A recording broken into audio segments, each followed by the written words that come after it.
zvakakosha zvatinofanira kufunga pamusoro pazvo ndezvokuti vana vanga vachiona vachidzidziswa marara navadzidzisi vavo, vana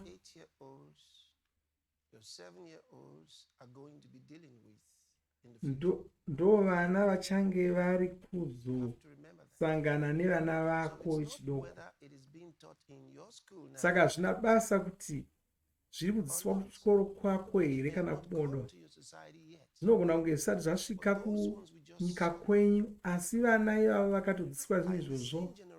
Ndo zero rimwe nevana vako vese vari pasi nevamwe vana vose vari panyika pano.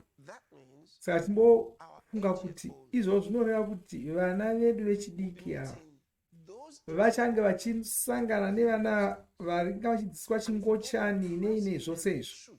Saka kana tikasadzidzisa vana vedu chokwadi nokuvarowedzera muchokwadi,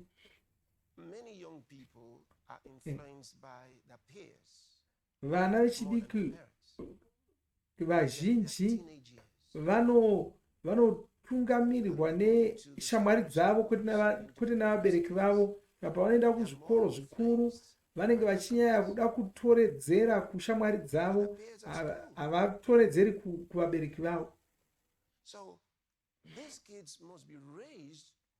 Saka vana vedu ava tinofanira kuvadzidzisa kuti vasimbe mukati, kuti vave ivo vachazopomera nokufurira vamwe zvakanaka. Kana ukadzidziswa mukati mavo, unozwanzi mumwe wenyu achadzingirira churu, vaviri vachadzingirira zviuru 10.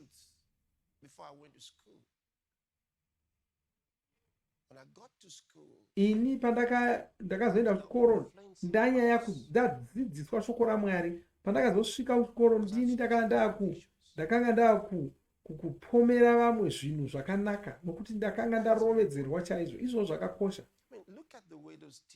Tarira madzidzisiro anga achiita vana vachidzidzisa vana ava zvinhu zvisina kunaka, ungochani nezvinhu zvisina kunaka.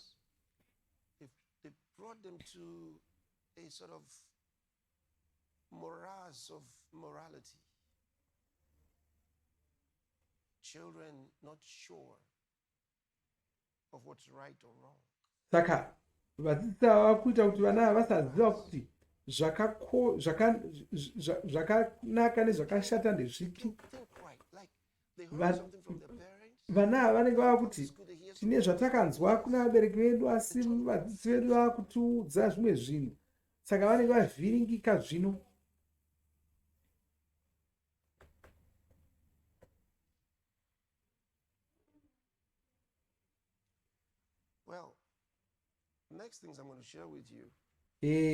Zvimwe zvandoda kudzidzisai zvichakubatsira kuti munzwisise kuti tinofanira kuita, tine basa tinofanira kuita kutotanga kuzvino. Nhume dzasatani dzinogara dzichifarira kutonga.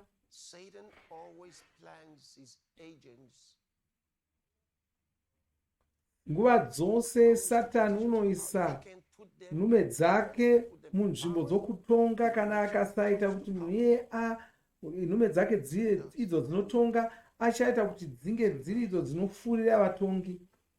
Ndo zvaanoita.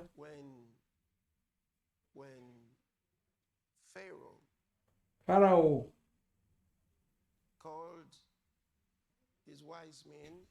paakadana vachenjeri vake, asangana naMozisi. Mozisi wakanga auya netsvimbo yaMwari muruoko rwake, achiita minana netsvimbo iyoyo. Farao wakadanawo n'anga dzake, akadana vemishonga vaiva navo. Ndakakuudzai kuti nyaya ndakakuudzai kwakabva nyaya dzekushandisa mishonga idzi. individuals are pharmaceutics. Called them. I told you about the metamorphosis. How they ndakakudzai kuti moved from zvokushandiswa kwemushonga zvakatangira kupi kusvika pazvava nhasi, craft to another. kuti hwakatanga huchitori As native doctors. huri uroyi, Doctors, no, native doctors. vakatanga vari varoyi ndokupedzisira kunzi ndo dzan'anga, Nicely ndokupedzisira zvino vakupfeka having zvakanaka, references vakuita sevanhu kwavo vanoremekedzwa, that use needle. ndokutanga kupinda muzvipatara vakushandisa majekiseni nini.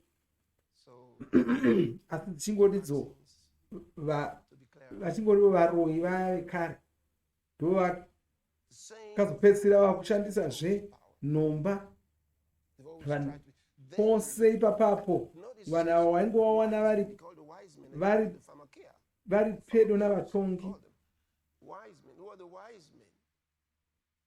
mamwe Were mabhaibheri vanenge vachivati vanhu vachenjeri nei, asi vanhu ndidzo n'anga idzodzo, sophists,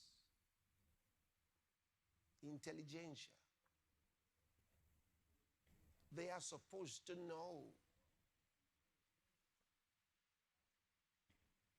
vanhu ava ndo vanenge vachinzi vana mazvikokota, vanoziva zvose, The book of Acts, ndo vanenge the Bible tells us, vachitungamirira vatongi. Acts chapter 13, when you read from verse 6 to verse 8, Ukaverenga Elymas, muna mabasa unowana mental scientist, Elimas, he was close to the depth, always close to power. You go to the book of Acts, what does the Bible tell us? Acts chapter 13, when you read from verse 6 to verse 8, you find Elymas, the Magos. the oriental Elimasi scientist.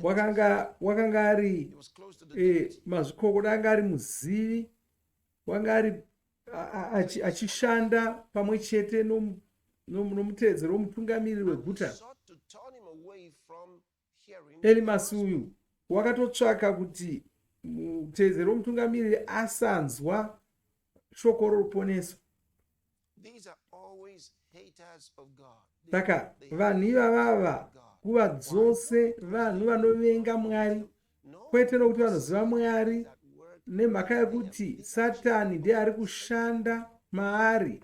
Ava vanhu ava vana vaSatani, creep into vanopinda exactly that. munzvimbo dzokutonga, chero vakasazotonga ivo asi vanenge vachingori mukati momo. Tinozviona zvepana Hamani muAgagi, Him in the book of Esther, nomuverenga muna Esther, 3, verenga kubva muchisako chechitatu kubva pane vakutanga, to us. And then we find ndo patinomuonera, what in the world tomuona must have done something. The king promoted him. tinomuona achisimudzirwa namambo. Land to respect Haman, Vanhu vese munyika ive vachinzi vamukudze. enemy of the Jews. Bhaibheri rinoti wakanga ari muvengi wavaJudha, The enemy of the Jews. wakanga ari muvengi wavaJudha. He had become the king's right hand man. Ndiye wakanga akuvimbwa naye, He was ready to wanga akuvimbwa naye namambo, uye wanga ane mari yakawanda, of the Jews. akatozvipira kubhadhara iye They become very kuti powerful, vaJudha vaparadzwe, very influential. vaurawe vese.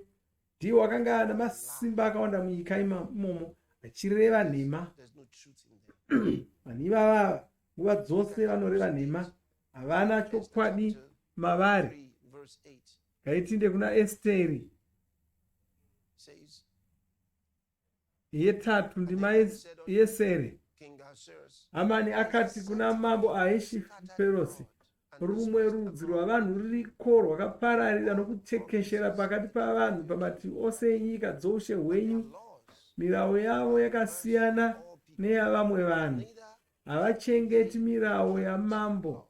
Saka mambo haafaniri therefore it is not kuvarega varipo. to allow them. It's offered.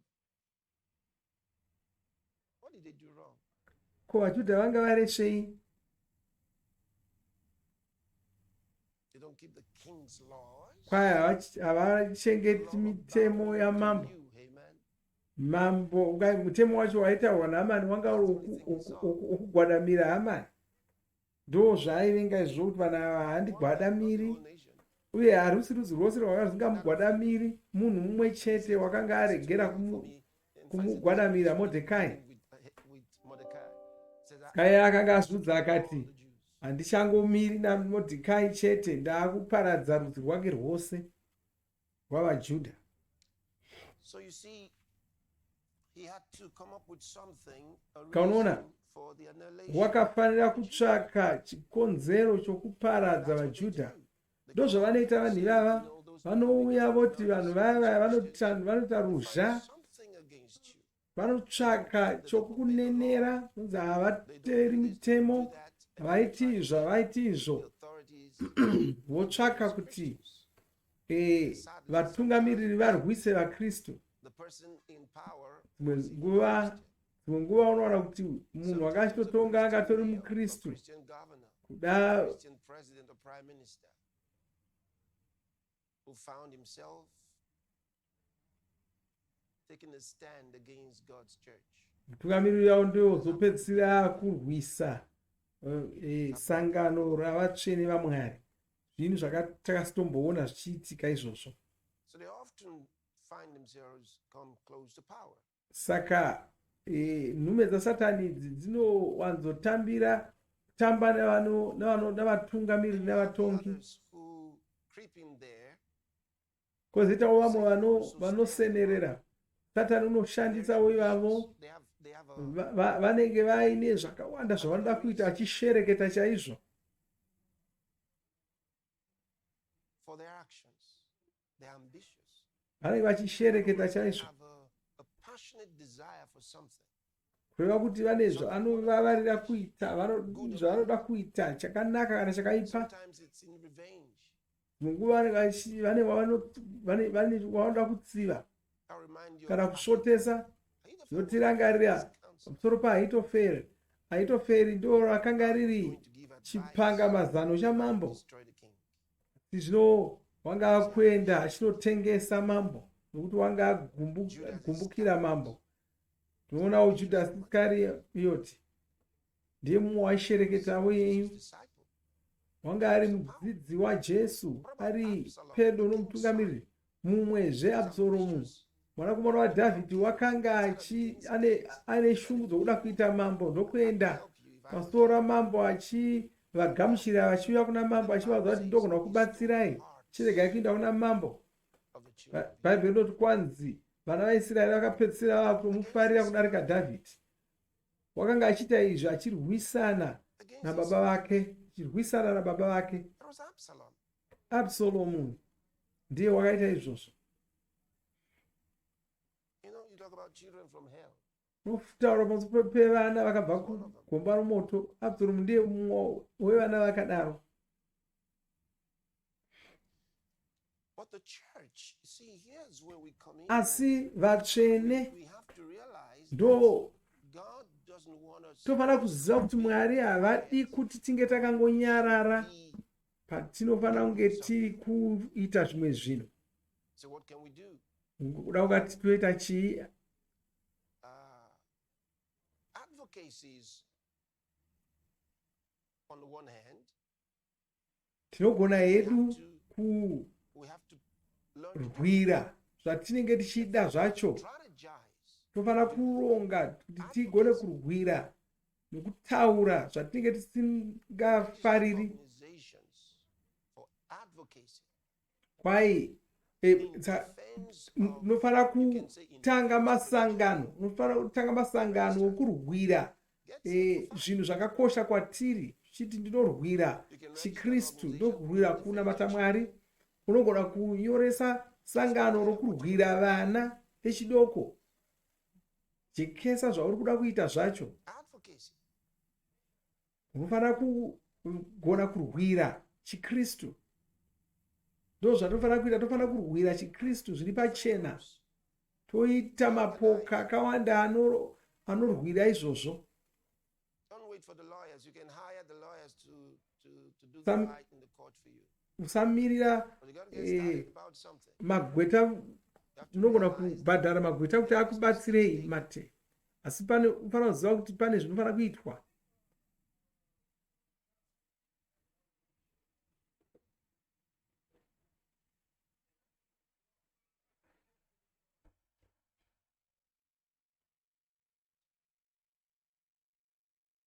advocacy, very, very important. Just remember that. Saka That's one of the ways that tinofanira people kurwira use chiKristu, evil things. nokuti ivo vanoita zvakashata izvizvi vachiita vachiti zviti vane zvavanorwira. Lawmakers, Vanoenda kuvatungamiri kunovanetsa nokuvashungurudza vachitsvaka kuti vaitirwe zvavanoda. explain something to you. You gotta know. Yani kutsanangurira chimwe chinofanira kunzwisisa They zvinoitika. create a fake case. Vanotanga nyaya dzemanyepo, Case. vanoinda vane They get chigumbu somebody chenhema, to do something, vanotsvaka munhu kuti aite chimwe and chinhu, another one to sue him. voita The place votsvaka munhu anomuendesa kumatare. the judicial system is controlled by them. Apa vachiziva kuti kumatare ikoko ndivo vanonyanya Are kuhwikwa. sponsored by the same organization. Saka vaona kuti waparirwa mhosva neari Who was the lawyers? The same. wapara mhosva neari kusungisa wacho, vese vatumwa nemunhu mumwe chete. The guy is fighting the same person that paid both. He just wanted to get the judgment, and he got the judgment. Vachingotsvaka kuti matare ape mutongo chete. Business of law Unofanira kunzwisisa zvinoitika kumatare is uku. different from the business of law. Kumatare uku kune zvako The zvinoitika. organization of law for the attainment or achievement of predetermined Matare aya ari kushandiswa What's the business of law? kubudisa nyaya dzemanyepo.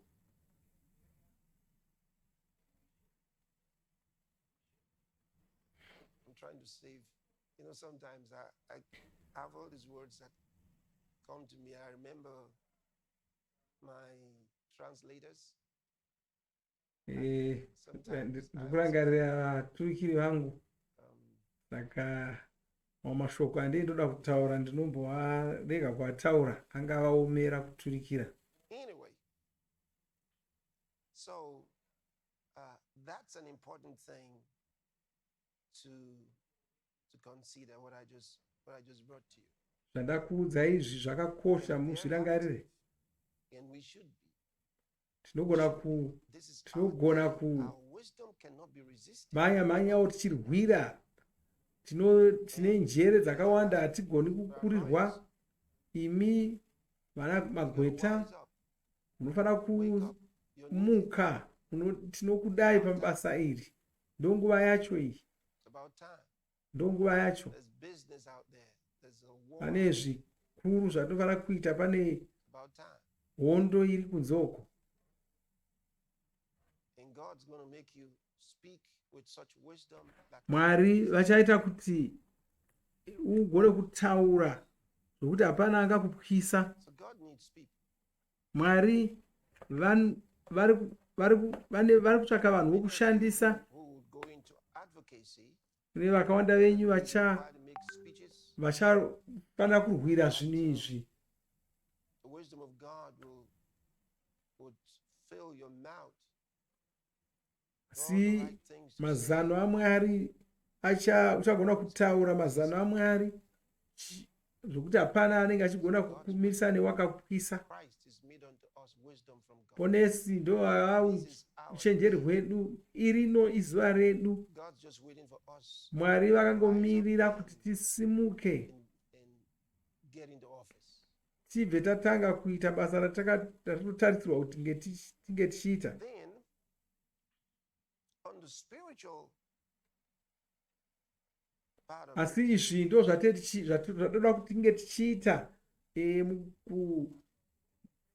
mumabasa edu epanyika Jesus pano. also showed us Asi pamweya tinofanira kuitawo zvinhu. Ishe Jesu vakatitaridza kuti tinogona kushandura nokugadzirisa mamiriro akaita zvino. kinds of prayers here that are Pane minamato yemhando mbiri yandoda kukuzivisai nezvayo. first is the prayer of agreement. Wokutanga munamato It's a Matthew's gospel wesungano. you go to verse Mateo read 2 verses there. ye 10 toenda pandima ye 10 toverenga ndima mbiri dzodzikoko. You shall agree Ndinoti kwamurizve kana vaviri venyu vakatenderana panyika pamusoro pechimwe chinhu chavanokumbira vachachiitirwa naBaba vangu vari kudenga, nokuti apo pakaungana vaviri kana vatatu muzita rangu ndiripo pakati pavo. So the Lord is telling us Saka Ishe vari kutitaurira we can kuti agree tinogona kusungana something in pane heaven. chimwe chinhu tiri panyika pano. Again I say unto you that if two of you shall agree Noti kwamurizve kana vaviri venyu vakatenderana vakasungana panyika pamusoro pechimwe chinhu chavanokumbira vachachiitirwa. what do we agree on? Saka chii chatofanira kusungana pachiri chatoda kugadzirisa chacho? You see, it's about time that in churches, because many times we don't use Ndiyo what we got yanguva yekuti tiri mumasangano nekuti kazhinji to hold all hatishandisi zvinhu zvatofanira kuita. services every Wednesday, every Ko Sunday, and then we have nothing, zvingaitika sei? we have nothing to deal with. And the Tingangosanganawo here chitatu chega chega, svondo yega yega, toshayiwa chinhu chatinosungana pachiri tokugadzirisa. you see it?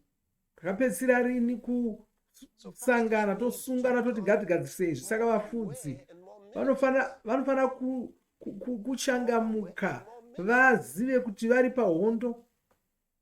Vanofanira kunzwisisa kuti vari pahondo, vari pakurwa, you're able to meet every week. nokuti munogona kusangana svondo rimwe nerimwe. Opportunity to make changes every week. Pose pamunosangana ipa munenge matowana mukana wokugadzirisa chimwe We're chinhu. not thinking about that. We're thinking Asi about kazhinji hatifungi naizvo, tinenge tine zvimwe zvatinotofungawo hedu. there is a massive Asi opportunity unenge utori mukana to mukuru. accomplish anything. Tine vanhu vakawanda vati takaungana pamwe chete navo, wokuti tinogona kuita zvo zvatinoda. Saka ndiri kutaurira vafudzi kuti chitangai kurwa, mukai murwe, motungamirira magungano enyu kuti arwewo, apinde muhondo iyi.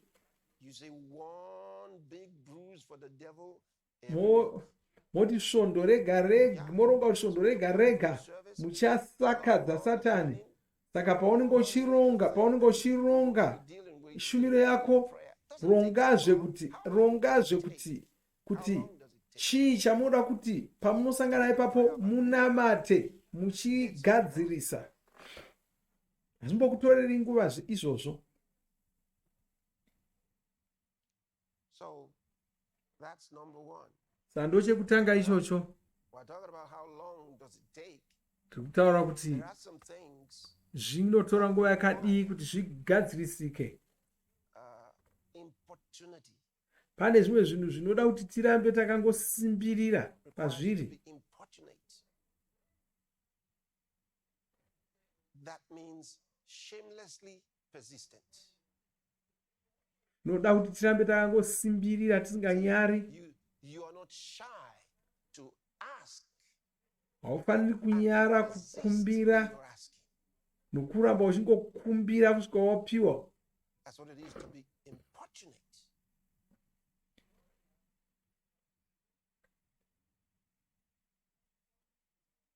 You're not shy or ashamed to ask. Unenge usinganyari kukumbira, uchigara uchingokumbira.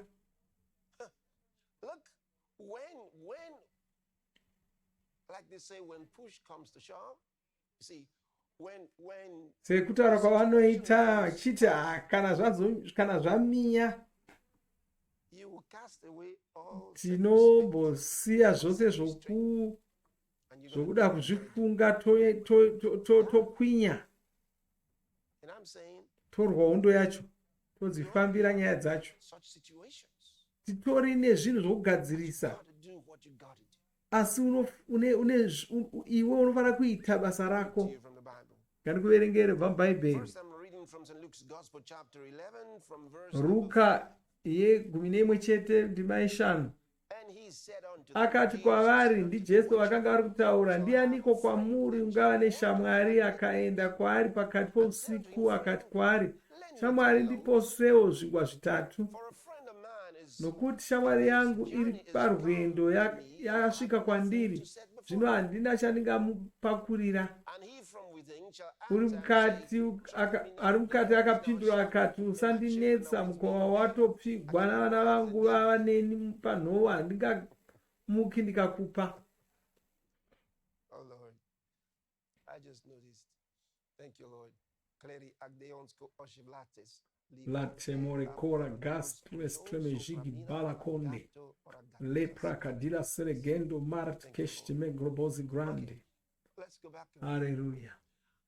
And he from within shall Kwaye answer uri and mukati say, akapindura akati, usandinetsa, mukova watopfigwa navana vangu vava neni panhoo, handingamuki ndikakupa. I say unto you, Ndinoti kwamuri, kunyange asingamuki akamupa nokuda kwokuti shamwari yake, kunyange zvakadaro nokuda kwokutsungirira kwake, uchamuka akamupa zvose zvaanoshayiwa. needeth. Next verse. And I say unto you, Ndinoti kwamuri, kumbirai, and it shall be given. muchapiwa; Seek, tsvakai, muchawana; gogodzai, muchazarurirwa. Mazviona here izvi? see that? So though he will not rise, Kwaye kunyange zvake akasamuka kuti amupe nokuti shamwari yake, asi nokuda kwokuramba achingomunetsa, achamuka agomupa zvose kuti chitora uende, undisiye ndivate. a similar teaching from the Lord is in St. Luke's Gospel, chapter 18, from verse 1.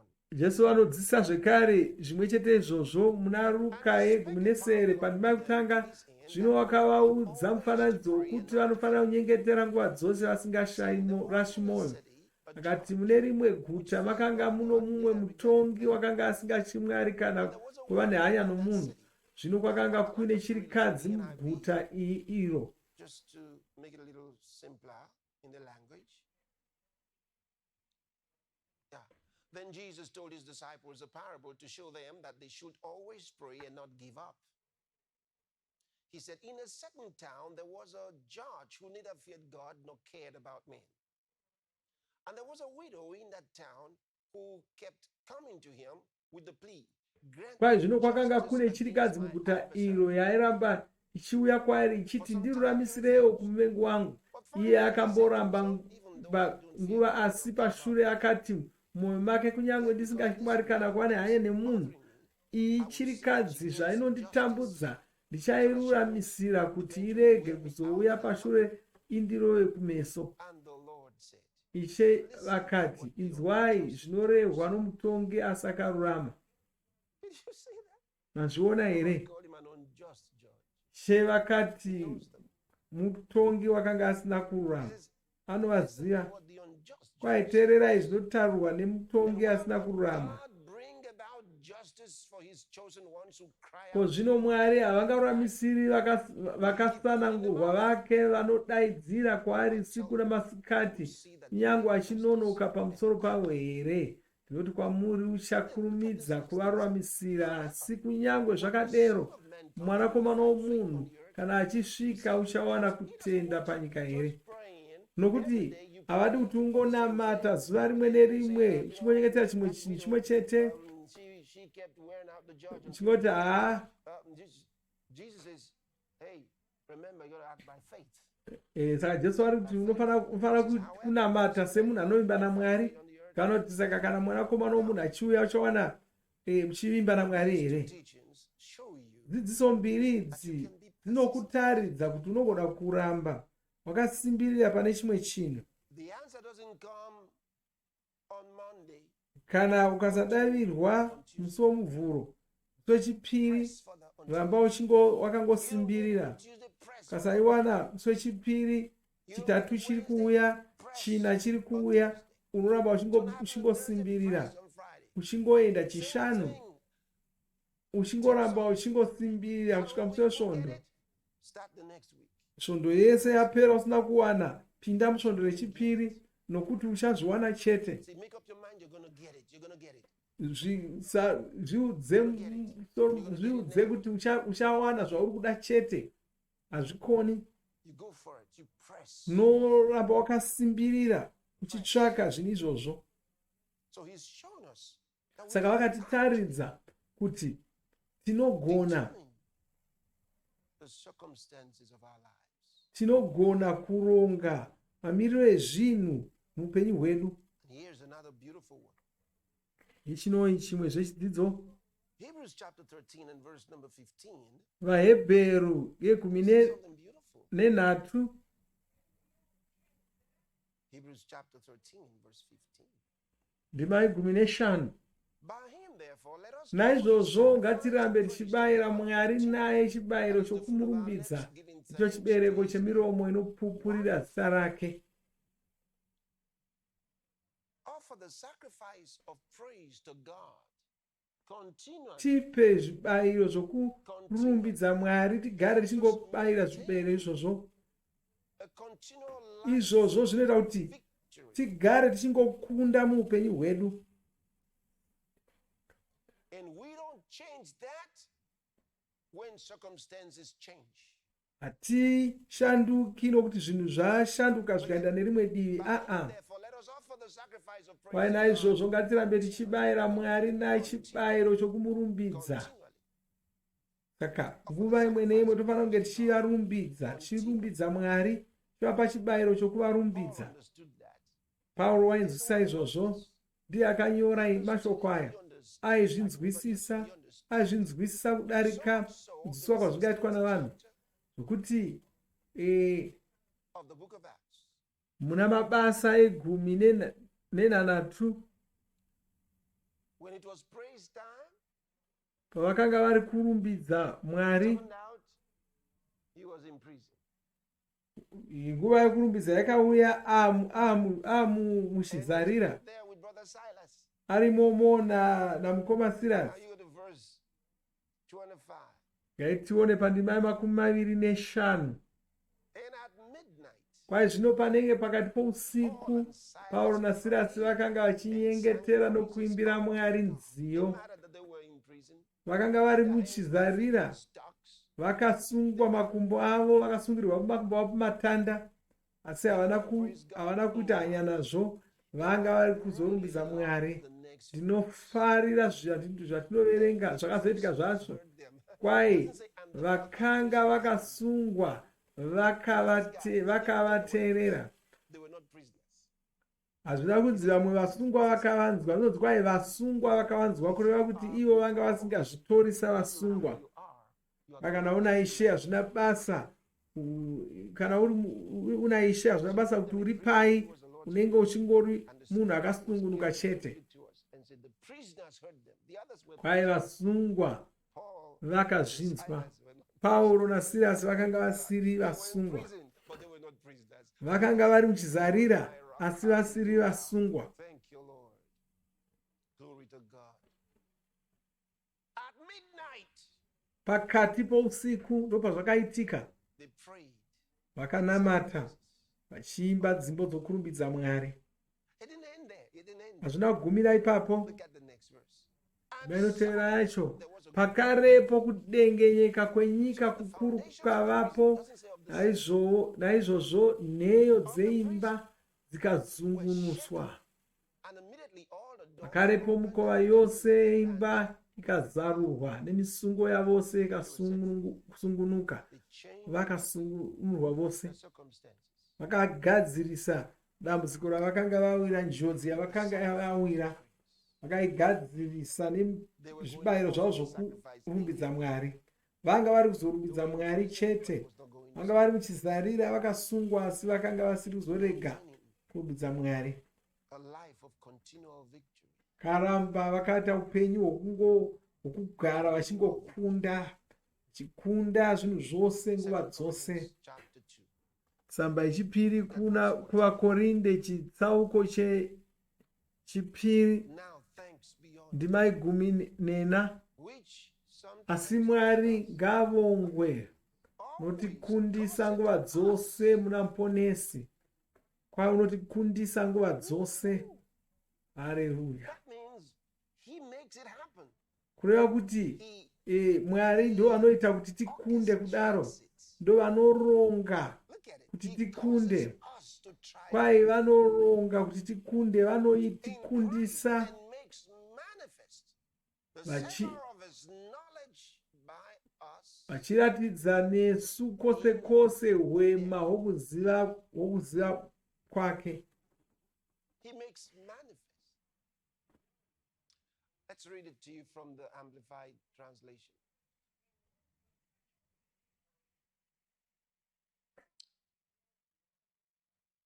But thanks be to God, who in Christ always leads us in triumph as trophies of Christ's victory. Ai Mwari ngavatendwe, And makes anotikundisa evident zvinhu the zvose fruit zvatinosangana of the nazvo. knowledge of God everywhere. Ooh, wow. He spreads through us his fragrance, the smell of Achiita kuti vanhu vanzwe munhu waMwari patiri. Hallelujah. Look at it from the Message translation. You're going to like this one. And I get it. Thank God. In the Messiah, in Christ, God leads us from place to place in one perpetual victory parade. Through us, he brings knowledge of Christ everywhere. Everywhere we go, people breathe in the exquisite fragrance. Everywhere we go, there's a smell of freshness that we bring. Kwose kwatinoenda, Hallelujah. tinounza hwema hwakanaka, tinounza mufaro, We bring freedom, liberty, tinounza rusungunuko, peace, rugare, love. rudo.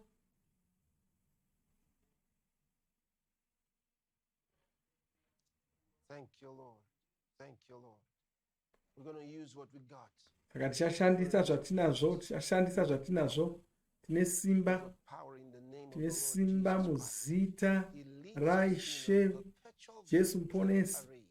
Vanotikundisa zvinhu zvose zvatinosangana nazvo, kwose kwose kwatinoenda. Use what we've got in your city. Shandisa masimba atakapiwa aya muguta rako, nzvimbo yaunogara, munyika yako. Use Shandisa masimba iwayo, it. Use it. mashandise. Use it and war a good warfare. Urwe hondo yakanaka, A good warfare. urwe hondo yakanaka. You know, they have two words they like to use in connection with those children and when they're trying to influence a society with their devilish doctrines. They use two words. Vanhu havana mashoko maviri okunyengera nawo vanhu pavanenge vachida kukanganisa vana vedu. Vanoti tinofanira kugamuchira zvose tinofanira kunzwisa kuti tinofanira kunzwisa kuti tiri vanhu vakasiyana Cannot be uye tichigamuchira zvose zvinoitwa nomunhu mumwe nomumwe. don't be fooled. Manyepo All iwayo, right? haufaniri kunyengerwa nazvo. We are the ones with the original doctrine of Isu diversity and tisu inclusivity. tinonyatsonzwisisa kusiyana kwavanhu. Tisu tinoremekedza munhu mumwe nomumwe. And I'll Asi write kuremekedza down the munhu mumwe definition of nomumwe, diversity and inclusivity. They kuremekedza munhu mumwe nomumwe kwakasiyana nezvavanoita ivo. remember it. Ivo havafani kutiudza kuti vanhu vanoremekedzwa They sei. don't allow you. When they talk about free speech is only free if it's their narrative. Munguva vanoti It's not free. vanhu vakasungunuka kutaura, asi vanongokutendera kutaura chete kana uchiwirirana navo. Kana usingati wirirani navo, havadi And kuti they don't have the utaure. power to cancel you anyway. It's got to be on their terms. Remember it. If it's not on their terms, they don't allow you. When they talk about free speech is only free if it's their narrative. It's not free if it's not consistent with their narrative. They shut you down. They say they cancel you. And they don't have the power to cancel you anyway. See? So, think about this. Taimbofunga zviri The pano, original ones, isu tisu tinonzwisisa kusiyana kwavanhu uye tinoremekedza munhu wose. We are saying, come unto me, all ye that labor and Saka are heavy laden, and I'll give you rest. mukugamuchira vanhu vese tinoti mose uyai mose makaneta makaremerwa. Mumwe nomumwe anogamuchira Jesu anoponeswa, hazoparari. Ndokugamuchira vanhu vose ikoko. Kwanzi chipikirwa chichakapiwa kuvanhu, kwamuri nevana venyu nevese vari kure vachadanwa naMwari. Ndo zvinoreva kuremekedza munhu mumwe mose nokugamuchira munhu wose. But we don't think that many gods should make the call, Asi because there can be only one God. hatifungi kuti mashoko iwaya anofanira kutaurwa nezvimwari zvese zvese. Kunongori naMwari mumwe chete. More gods. Tingaiti zvimwari zvakawanda. Kuna Mwari mumwe chete. And him only shall thou serve. Mwari vavo ndovega vatinonamata. So we already have our doctrine of diversity. Saka isu tinotoziva kugamuchira munhu wose nokuremekedza munhu wose. Want it reversed? Asi ivo havadi kuti zvinzarwo. Diverse gods.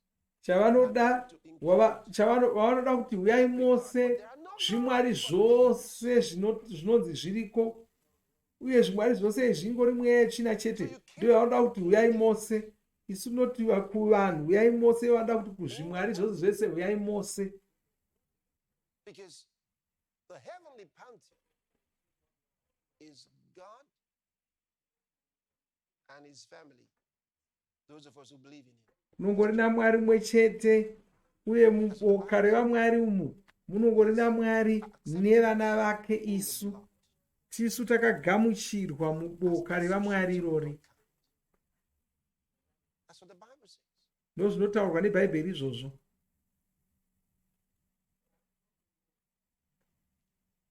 So, not all the Greek and Roman gods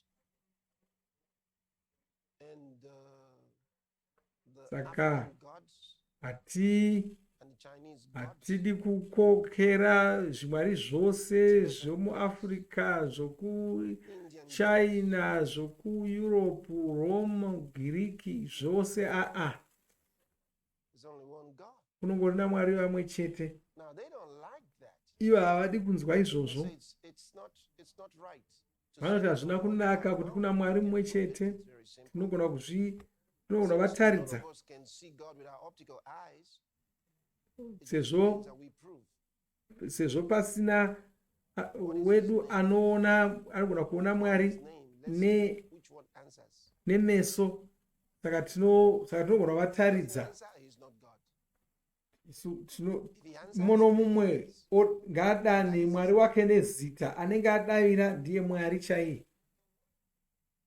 and I proved it many times. Takazvitaridza kakawanda. So, I can declare there Saka is ndogona kutaura that there are not many gods. kuti hakuna vana Mwari vakawanda, kuna Mwari mumwe chete. You want to call his name? Noda kudana zita rake rinonzi Jesu. His name is Jesus. Zita raMwari vavo rinonzi Jesu. He sent us. Ndovakatituma. You cannot believe, and let me say this to you. Rega You cannot ndikuudzezve, believe in Jesus haugoni kugamuchira without Jesu believing he is the only way. usingagamuchiri kuti ndiwo nzira yoga, kana usingabvumi kuti ndiwo nzira yega, hauna kuvagamuchira. Ndikutaridzei ndima mbiri idzodzi muBhaibheri. In St. John's Gospel, Muna Johani chitsauko 14 ndima yetanhatu, Jesu akati kwaari, Jesu akati kwaari, ndini nzira yacho nechokwadi chacho neupenyu hwacho. Hapana munhu unouya kuna Baba asi nokwandiri. Mashoko aJesu. Haugoni usingagamuchira Jesu, usingagamuchiri mashoko avo, the way with the kwanzi ndini nzira yacho. Havana kuti ndini imwe yenzira, definite article. kwai ndini nzira yacho. The English language. The way. Ndini nzira yacho, ndini chokwadi chacho, ndini upenyu hwacho. Comments on to the Father. Kwanzi hapana munhu anogona kuuya kuna Baba asingapfuuri nokwandiri. In verse number 12. Toenda kuna mabasa echina ndima ye12. Salvation in Nokuti hakuna kuponeswa kuno mumwe, for there is nokuti hakuna rimwe zita pasi pedenga rakapiwa pakati pavanhu even among men ratingaponeswa naro. be saved. Now this is verse 12. If you read the message, you see Ukaverenga nyaya yacho yese unonzwa kuti zita riri kutaurwa izita raJesu. except in Jesus Christ. No salvation in any other. Kuna ruponeso muno mumwe munhu, nokuti hapana rimwe zita rakapiwa vanhu pasi Even among pedenga. men for salvation. That pretty much settles it. There's no other way to interpret it. I can give you one more. Ndikupe imwe ndima, Chapter 5. tsamba yekutanga kuna 11. Yohani chitsauko che5, totangira pandima ye11.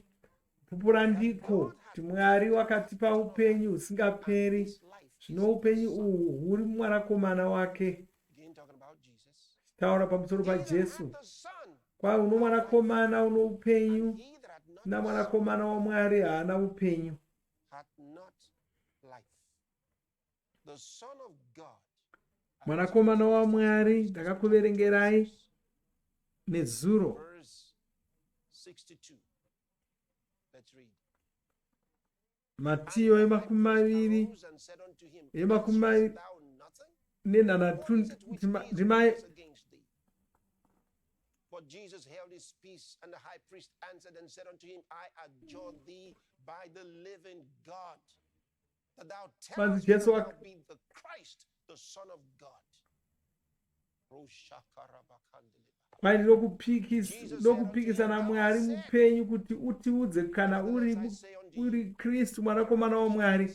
Jesu akati kwaari, ndizvozvo zvawataura, asi ndinoti kwamuri, kubva zvino muchaona mwanakomana womunhu agere kurudyi rwesimba achiuya namakore okudenga. St. Mark's Gospel, chapter 14, Enda kuna Mariko from verse 16. ye14 mapandima And the high priest stood up yemakumi and matanhatu. asked Jesus, saying, Answerest thou nothing?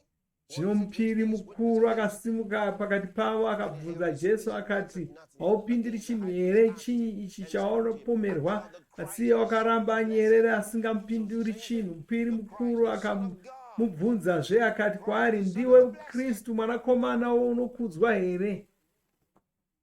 Nobody ever answered this question in the affirmative. Hapana munhu wakambodavira mubvunzo wakadai achibvuma. Nyangwe Johani munyika haana kumbobvuma kuti wakanga ari muponesi. Are you the Son of God? Kamupiri mukuru akabvunza Jesu kuti ndiwe mwanakomana waMwari here? Ndiwe here? Next verse. Ndima inoteera yacho, Jesus said, Jesu akati, ndini. oh, Kanisa Monde glory, Gracia. hallelujah. Jesus said, I am. And he shall see the Son of Man sitting on the right hand of power and coming in the clouds of heaven. Thank Kwai you. Wherever you are right now. kwose kwauriko zvino unoda kuti utende Mwari. Uchitenda Mwari nokuda kwenyasha dzavo, ingotanga kungotenda Mwari, Talk to the Lord. ingonamata. Uchitenda Mwari uchinamata iko zvino. Pray for your city, Haleluya. Nyengeterera guta rako, nyengeterera nyika yako, nations. nyengeterera dzinyika dzepasi rino. Pray for them. Lasati Gloria. Vadzinyengeterere iko zvino. Morabo shaka maliko. Uye izvi zviri kuda kuitwa naSatani, zvokuda kukanganisa dzinyika nokuparadza unhu hwevanhu, Doctrine of nokuda kuunza ungochani panyika. is a failed project. Zvose izvo hazvisi kubudirira. It's a failed project. Hazvisi kubudirira izvozvo. It will not dominate Hazvi- our schools. It will not Ungochani hahusi kuzokurumbira muzvikoro zvedu nomuvanhu, hazvisi kuzokurumbira. will not dominate hazvisi kuzokurumbira, hazvisi kuzokurumbira sezvavari kushuvira, nokuti ari matiri mukuru kudarika ari munyika. Tisu tinokunda nyika nezvose zviri mairi. Chose chakazvarwa naMwari chipi zvacho chinokunda nyika. Saka havasi kuzotikurira tindi muna muponesi, saka tisu tinokunda. Saka namata iko zvino labrokia ndiyasatremelo granza, uchitaura mashoko iwayo ndo zvichaitika muguta rako, mudunhu rako. Havasi kuzokanganisa hurumende vachiitisa zvavanoda ivo. Vanga vachitsvaka masimba iwayo, vari kunga kuti ino ndo nguva yekuti vachiita zvavanoda, asi handizvo. Havasi kuzoita zvavanoda. Muponesi ndo vari matiri, tiri vanhu verudzi rwaMwari.